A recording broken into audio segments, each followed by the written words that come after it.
Hey, what's up guys? Welcome back.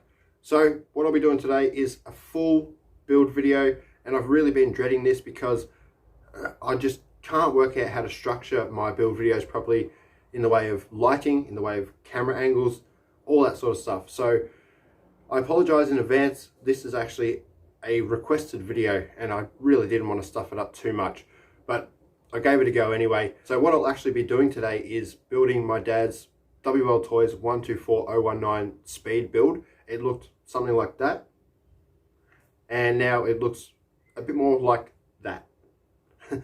So I'm keen as to get into this. Again, I apologize if it's not exactly what you were after.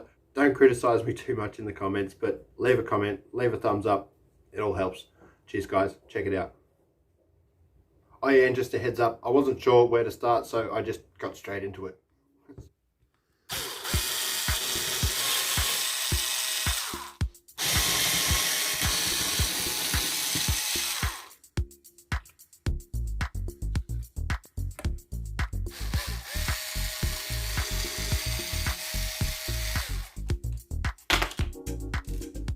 We are going to stick with the stock gearing for now because I already have a motor on a Wltoys 144 motor mount with the upgraded pinion gear. It's already put together, so I may as well just put it straight in the car. I will be putting quite thick oil in the front differential because in my quite limited experience with speedrun cars, you want quite a locked up front differential for straight line stability. I found if you have quite a locked up front diff, almost to the point where it is completely locked, the front wheels will always pull the car in sort of a straight line, and if the rear wheels need to kind of drift off, they can without actually overtaking the front wheels.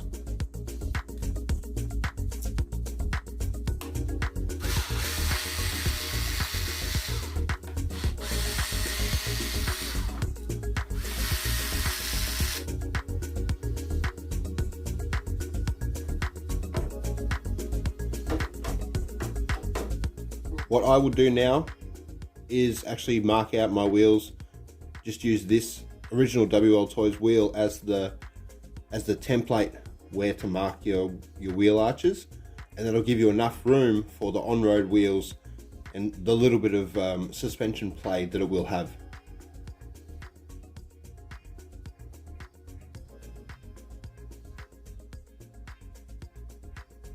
I'm not sure whether Dad's having winglets. We have to cut this rear wing off still because that's going to be way too steep for a speedrun car. So I will work out the rest of the trimming when I actually get to it. Alright guys, day 2. I'm up to pulling apart the differentials, but I also put some drip screws in overnight off camera. Oh, they're a little bit hard to see under there. Oh, there you go. And in the rear, we'll be able to do some testing and some tuning in from there.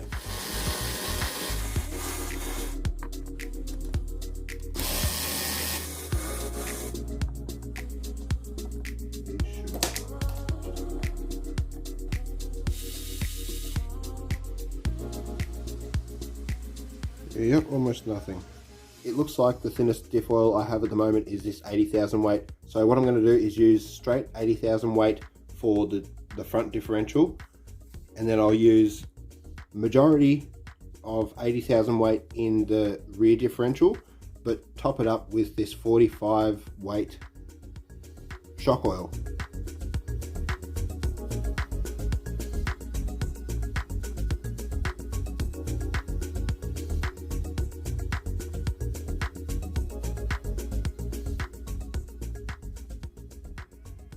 So thin. That's it. 3 or 4 drops. Nice and smooth. Very nice. Alright, get this thing back together.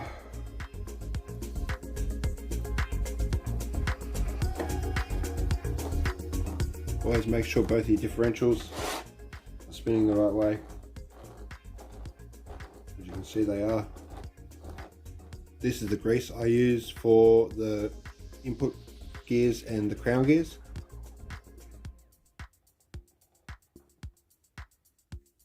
Time to get this motor in. Very simple, because I'm running the stock gearing still. There we go, all in, nice and meshed up.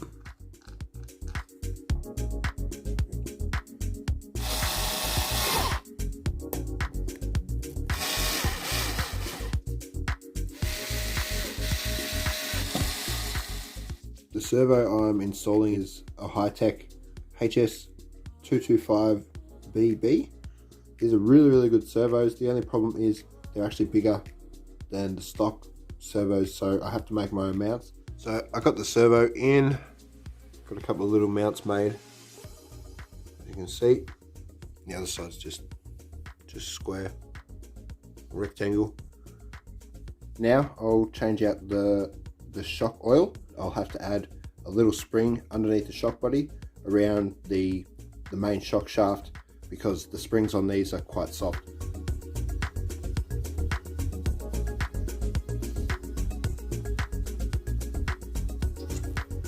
The oil I'm going to put in Dad's shocks is this Team Lossy Racing 100 weight.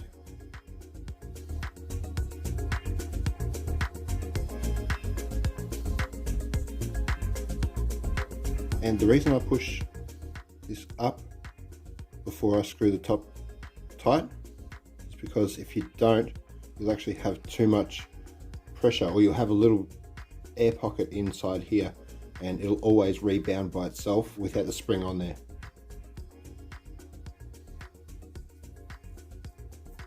Hopefully there's some springs in here that'll be appropriate for putting underneath the shock body. I'm not sure whether that's going to be too long or not.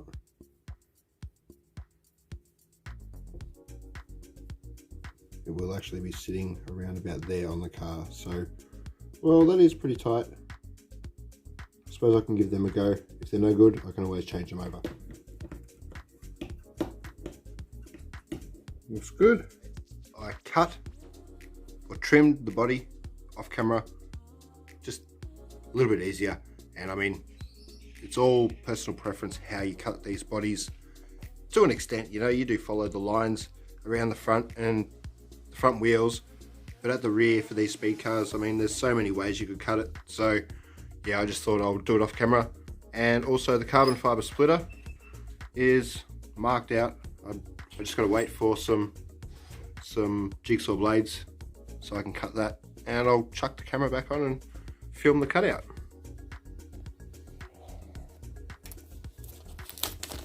As some of you will probably already know, this is my go-to 4S speed control for up to 3674 motors.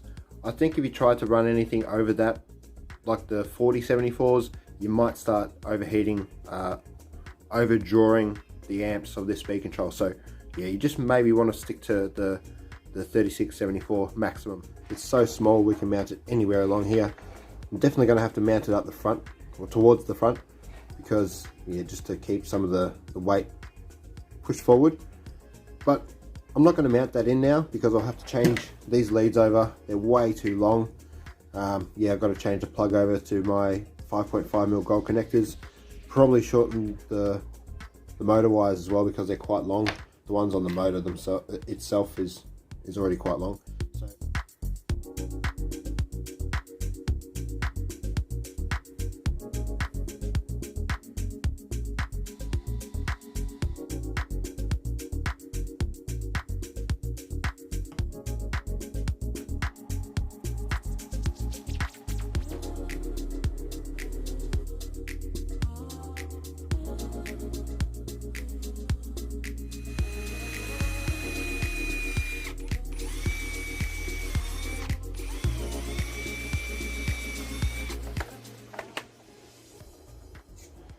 yeah guys, I'm just using the old blade I had. I can't get any more at the moment, so this is going to have to do. It is cutting the carbon fibre. I've already cut the first piece.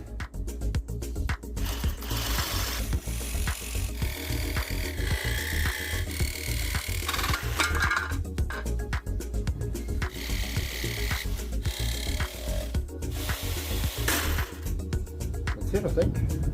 Well done.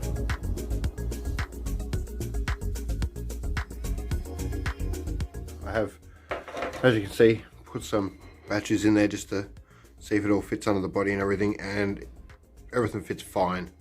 And if we take a look underneath, you'll notice I've only got a couple of mounting points.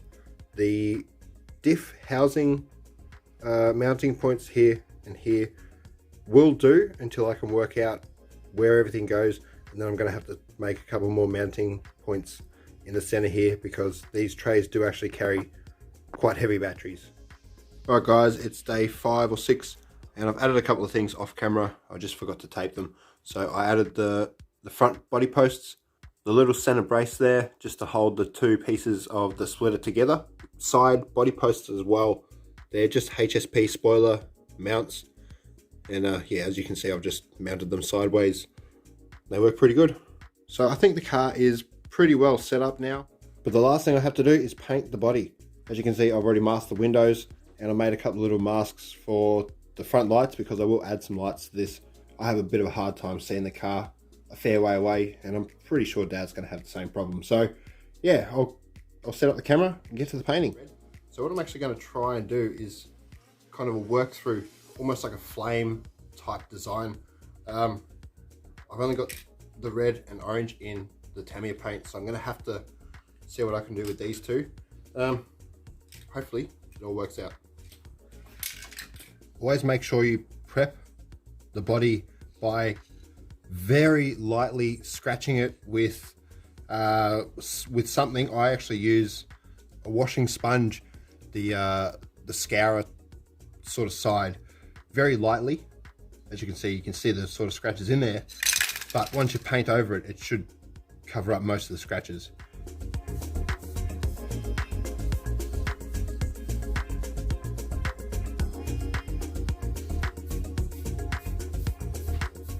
Definitely starting to take effect now.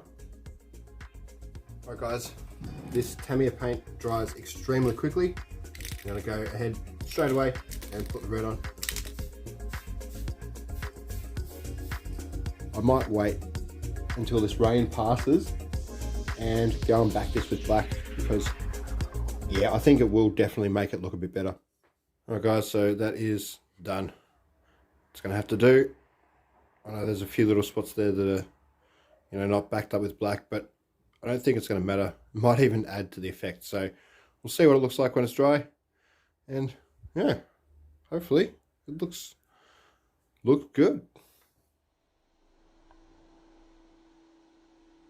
Alright guys, that is 100% finished. Ready to put a battery in, take it out the front, get it all trimmed in. Ready for Dad to send down the road and hopefully get close to 100 mile an hour. I don't expect Dad to hit 100 mile an hour the first shot, but lucky with the WRC radio, we can actually dial the dual race right down to 50, 20, whatever you want. So yeah, we can start off at 50% and work our way up. Alright guys, I'll take it out the front, get it all trimmed in. First little suspension test, trim in, and whatever else I need to kind of work out. Looks really nice. I actually forgot to make the GPS mount. Oh yeah, it scrapes heaps. These Traxxas motors are some serious stuff.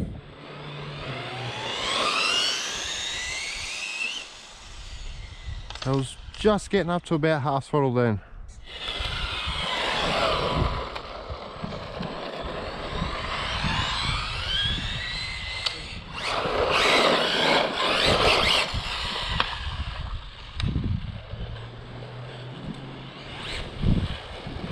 Yeah, they are very slippery still for speedrun wheels.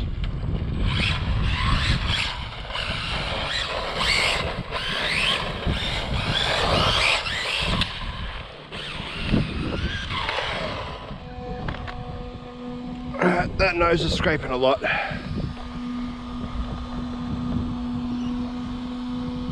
Oh, no, it's not too bad. It'll probably wear itself in actually. The shocks seem to be okay. The trim is a little bit off, I'm not sure why. the servo's brand new, and it's a good servo. So I don't know, might just have to check the saver and everything.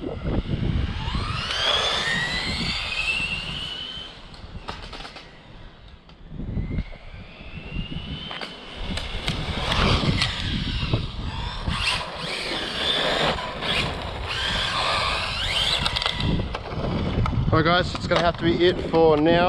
I'll take it inside, check it all over. But it does seem like it's going okay. A few little bits and pieces that definitely need working out. Keep an eye out for the speed run, because I think it's going to be an interesting one. Alright guys, cheers, catch you in the next video, and as always, stay safe.